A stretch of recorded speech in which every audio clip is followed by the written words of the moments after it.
Vad i hela friden gör en utbildningsproducent? Så ordet utbildningsproducent tänker jag indikerar lite vad man gör, men för den som är förvirrad så finns det faktiskt 2 tolkningar av det här.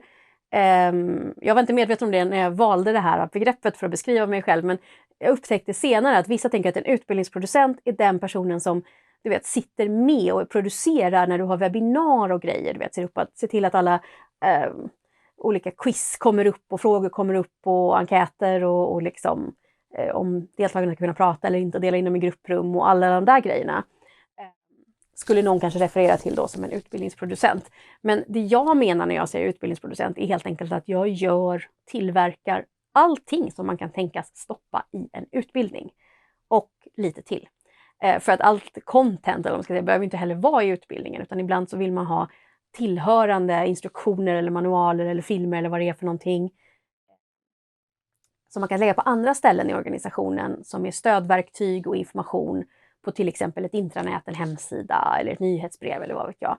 Så att det är vad jag menar när jag säger utbildningsproduktion. Det man inte hör när jag säger att jag är utbildningsproducent, det är ju liksom den pedagogiska biten. Men nu råkar det ju vara så att jag är extremt nördig på pedagogik och det är viktigt för mig att allting vi producerar är pedagogiskt och meningsfullt. Sen handlar det inte bara om att producera innehåll. Man måste ju se till att vi producerar rätt innehåll och rätt mängd innehåll. Vi tenderar att spendera för mycket tid på att göra innehåll som inte behövs. Men sen kanske vi inte gör innehållet tillräckligt bra eller ordentligt. Saker tar onödigt lång tid, är onödigt komplicerade. Så det vill jag undvika och hjälpa er att undvika. Och i vissa fall så händer det faktiskt att jag liksom parallellt lär mina kunder hur de ska producera saker själva så att de inte behöver mig lika mycket i framtiden. Och ni kanske kommer höra att jag säger inte att jag är digital utbildningsproducent, eller hur? Jag säger bara att jag är utbildningsproducent. Och skillnaden här är ju helt enkelt att jag inte bara skapar digital utbildning, utan att jag också kan hjälpa mina kunder att skapa klassrumsutbildningar eller blandat lärande eller liksom ett praktikschema eller workshops eller vad det nu är för någonting.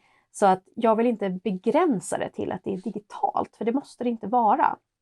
Och faktum är att det bästa jag vet är när vi blandar det. Så att vi har liksom digitala delar, självstudiedelar, lärarledda delar, sociala delar där vi liksom testar saker, gör saker och så vidare. Men så att jag vill inte sätta liksom den etiketten på det här.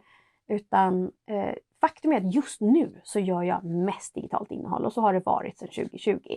Men det händer att jag gör andra saker också och jag tycker om att göra andra saker också. Så att jag vill inte liksom begränsa mig där, utan jag tänker att jag bygger utbildningsinsatser för att nå mål och formatet beror på målet.